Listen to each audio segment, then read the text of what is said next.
first stop is bananas. So we're going to get this as one of our fruit options for the week. It's a great source of potassium, easy to eat, very convenient. You can take it to uni, take it wherever you are, and just open it up and eat it without any mess. So definitely a great option. Tastes great in oats. Tastes great just having it on its own. There's a lot of variability in the ways that you can actually have this. So get some bananas. We're going to get 2 per day. Okay, so one of our main carb sources is going to be potatoes. They're, again, great source of potassium. They're very easy to eat. They're one of the most satiating foods. So if you've got a pretty ferocious appetite, it's going to keep you satiated for longer. It's got a lot of fibre as well. And all around, you can put it in a bunch of different meals. I love to dry roast it and then have it with some beef mince or some chicken breast. Yeah, it's great. So we'll get some of these. We're going to aim for about half a kilo a day, averaging out 2 kilo bags. We need 4 kilos for the week. So how much does this usually cost? Usually a 2 kilo bag is special. It's on year round for $4 for 2 kilos. So $2 a kilo. It's pretty cheap. It's pretty affordable. Not as cheap as rice, but it has a lot more micronutrient content than rice. So it's worth spending that extra bit of money on getting a micronutrient-dense carb source into your diet in addition to rice. Also forgot to mention, another great thing about potatoes is that the potassium content is actually higher than that of bananas per 100 grams. A lot of people don't realise that, but potatoes, 100 grams per 100 grams of bananas has more potassium than bananas. So interesting fact of the day.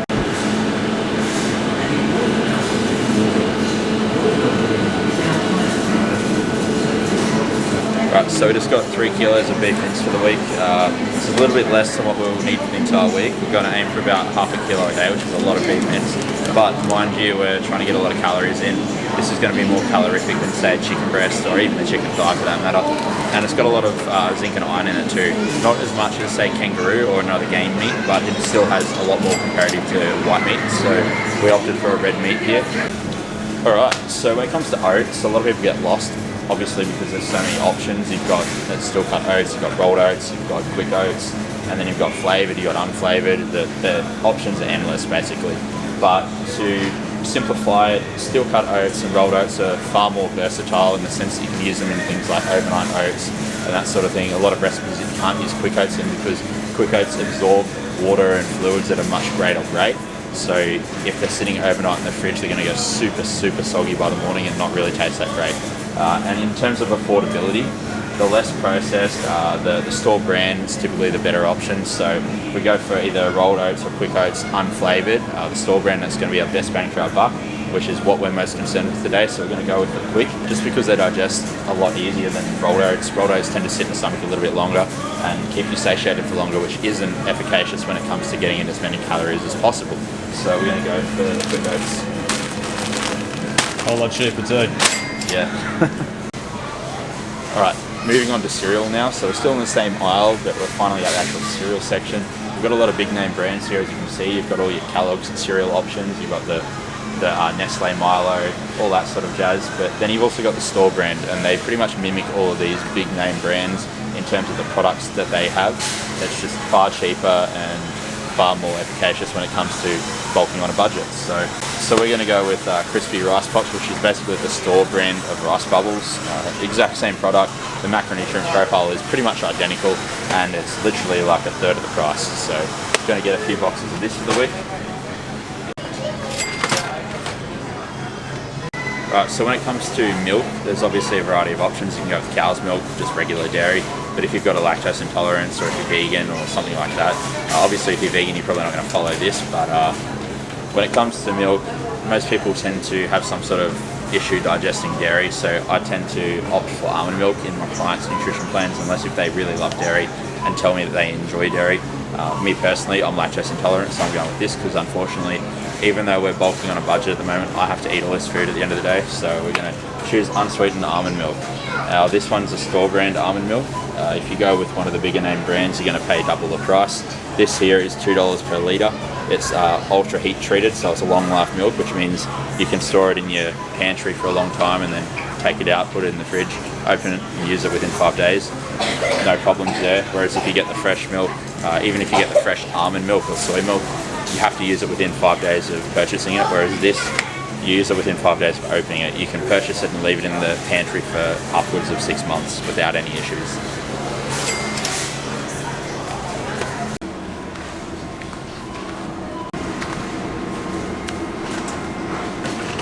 When it comes to our fruits and veggies, we can either get it off the shelves or we can get it frozen. Now, when it's packaged before it's frozen, it's packaged at its freshest point, whereas if you get it off the shelves, you don't know how long it's really been sitting there for. So I prefer to get mine frozen, and on the plus side, it's also cheaper, generally speaking. So what we're going to get is we're going to get frozen blueberries, we're going to get frozen pineapple too. So frozen blueberries tend to be very high in antioxidants, even more so than other fruits. Berries in general are. And then the pineapple, the reason we get the pineapple is it's high in bromelain, which is an enzyme which helps digest protein. So if you're having a lot of protein throughout the day, which when you're a bodybuilder you generally are, it's going to help digest and make those meals sit a little bit better in the stomach. So we're going to go frozen pineapple and frozen blueberries.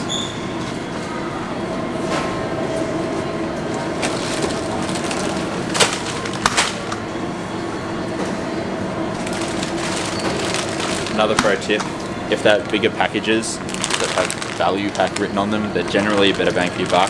Have a check at the cost per 100 grams on either the small or the large bags and see which one works out better in terms of dollars per 100 grams. This one so happens to be a little bit cheaper, not much, but about $1 cheaper per kilo, so it's worth getting. Okay, so when it comes to vegetables, I like to choose vegetables that have a better bang for your buck when it comes to the micronutrient content. Things like spinach tend to be very, very good when it comes to that regard. Other things too, like peppers, that sort of thing, or capsicum as we call them in Australia. So what I'm going to do is I'm going to grab some spinach for one of the meals, and I'm going to get some peppers for the other meal. Just to have a bit of variety in there too, so you're not becoming micronutrient deficient in any specific vitamin or mineral.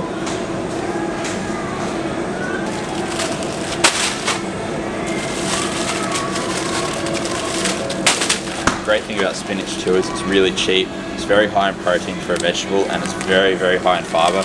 Not only that, it's also got a lot of vitamin A in it. You get about 20% of your recommended daily intake of vitamin A in literally 100 grams of this. This is a 250 gram bag. We're going to aim for 250 grams a day.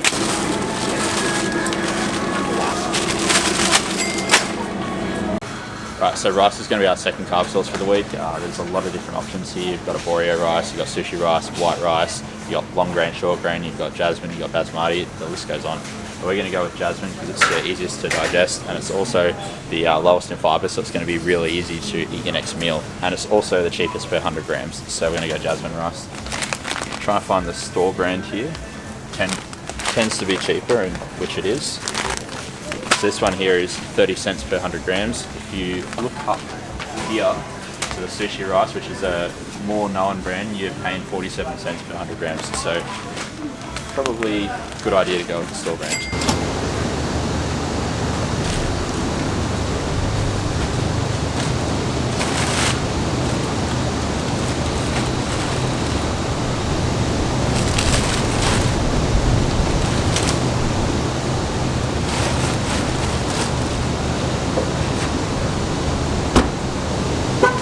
Time to return the trolley. Okay guys, and that is a wrap. That is an entire week's worth of groceries plus a little bit more. So a few of those food items that we bought there today, I actually bought more than what we require for the entire week. So they're going to carry over into the next week, and some even the week after that. All in all, we got a lot of food today for $100. Now, mind you, we did go a couple dollars over. We got to $102.50 in total for the shop. But keep in mind, there are a couple food items here that we're not going to use on a week-to-week basis. Some of them we're going to use over a fortnightly or a monthly period even. So technically this was more than an entire week's shop. And I also want to mention that a little disclaimer, I bought the 95 ground beef as opposed to the 85-15 ground beef, which is what I wanted to buy for this bulking on a budget nutrition plan or for this diet. But because I do have to actually eat all this food, and because my fat intake is quite low at the moment because my coach has me cutting, I wanted to buy a product that I was actually going to consume and not let go to waste. And because we were buying so much meat today, we literally bought 3 kilos. I didn't want to buy 3 kilos of a meat that I wasn't going to use. That would have been a big waste. So I bought the 95.5 ground beef, whereas we're going to pretend that I bought the 85-15 when I prepare the food and when I upload the nutrition plan for this today. In addition to that, I also had to buy the expensive pineapple because they were out of the store brand pineapple. Now, per 500 gram bag, which this is a 500 gram bag here, so this is a bit over a pound. This cost me about $5, whereas the store brand cost me about that for an entire kilogram, so double this. And because I got 2 bags of this cost me about $10, whereas it would have cost me about $5 had I gotten the store brand for the same amount. So I would have been well and truly under the threshold literally by just having a different brand of pineapple. But I got that because we didn't have any choice. Today they were out of it, so there we go. Now, if we had have gotten the 85-15 ground beef as opposed to the 95-5, we would have saved ourselves literally half the money we spent on the beef. Now, this beef in total was $41, so we would have literally been $20 less what we spent today. Not only that, I bought almond milk. Almond milk is generally double the price of regular milk, so if we had gotten regular milk, which would have made this far cheaper, we would have saved ourselves about $5 there because we bought 4 litres of almond milk in total. Now, I also want to mention we got the oats. We got 1.5 kilograms, which is 10 days worth. So that's more than a week's worth. A few other items here that we got more than a week's worth. So if you actually add up how much it costs week to week, even if you factor in the eggs, which I didn't buy, which I actually have in the fridge and I'm going to include into this nutrition plan, you're still well under that $100 threshold. You're going to be spending about $80 to $90 in total a week to get all this food. I didn't include condiments or honey and things like that because they're generally pantry foods that never expire, that you always seem to have in the cupboards. Even if you have a $100 budget, you'd still be able to get all those things. So what I'm trying to say is I didn't buy a few products here today and I bought a few different products. It did push us over the $100 limit, but if you stick to the nutrition plan that I'm going to link for free down in the description box below as a PDF file that you can download from my website, then you're going to be well and truly under that $100 threshold. So if you're a uni student, I've got your back, guys. And without further ado, let's get cooking.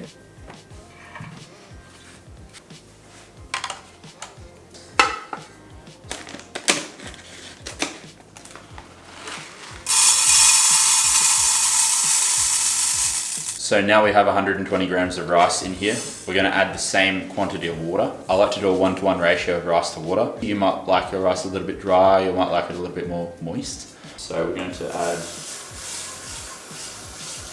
some water. Okay, that's about right. So I'm going to put that on the rice cooker now. So now that the rice is cooking, we want to prepare the potatoes. So we're aiming for 1/2 kilo of potatoes a day in a single meal. So we want to get 500 grams of potatoes, we want to dice them up, and we want to put them in the oven. So I'm going to preheat the oven to 200 degrees Celsius, and I just roast them and keep an eye on them. I don't have a specific set time. I just prefer to keep an eye on them because the size in which you cut the potatoes up is going to affect how long it's going to take to cook them. The smaller you cut the potato up, the quicker it's going to roast. The bigger you cut the potato up, the longer it's going to take to roast. So it's better to just keep an eye on it. Simply place a bowl on the scales, tear the weight of the bowl. Then we're just going to figure out how many potatoes we need to hit that 500 gram threshold. So that one's a little bit under, I'll use a bigger one.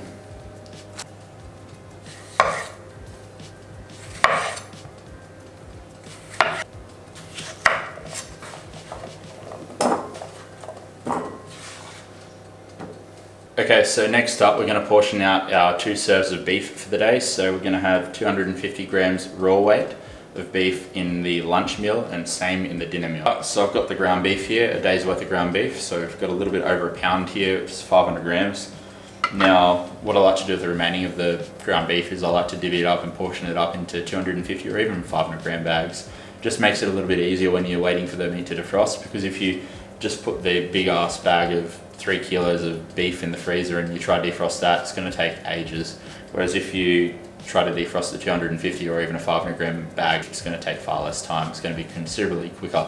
So if you're prepping food day to day like I am, then that's probably the best approach to have.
Alright, so right here before me I've got an entire day's worth of food while bulking on a budget. So you've got your 4 whole eggs here scrambled with a serving of ketchup.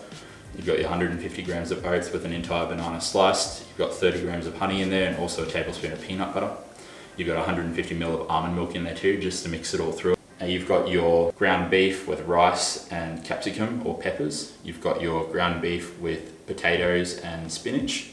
You've got a serving of pineapple with each one, 100 grams for each meal to help aid in the digestion of protein, because pineapple has a naturally occurring enzyme in it called bromelain, and it helps aid in the digestion of protein when we consume it. So I like to include that with any high protein meal.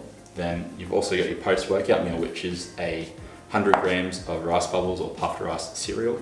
You've got 100 grams of blueberries in there, along with 300 ml of unsweetened almond milk and a scoop of protein powder. So you just make a protein shake basically and pour it over that, and that's your post-workout meal. Skip the protein shake on its own. Go home, have this. Trust me, it tastes a lot better and it gives you a lot more calories. So all in all, this puts you at about 3,750 calories in total. My point being behind this video is it doesn't cost a lot of money to bulk on a budget, and to do it properly, to eat quality nutrient-dense foods, not just nutrient-deficient foods like Pop-Tarts and hot dogs and crap like that. So put a little bit more money toward your budget when it comes to food, and fuel your body the right way. Fuel your body with the stuff that it needs in order to perform its best, and I can assure you, you're going to see far better results and feel far greater in the process. So without further ado, if you like this video, please don't forget to give the video a thumbs up, and if you'd like to see more, please hit the subscribe button down below, and if you'd like to get notified, make sure you hit the bell notifications, otherwise these videos might slip past you without you even realizing. So till the next video guys, peace out, and that's me for now.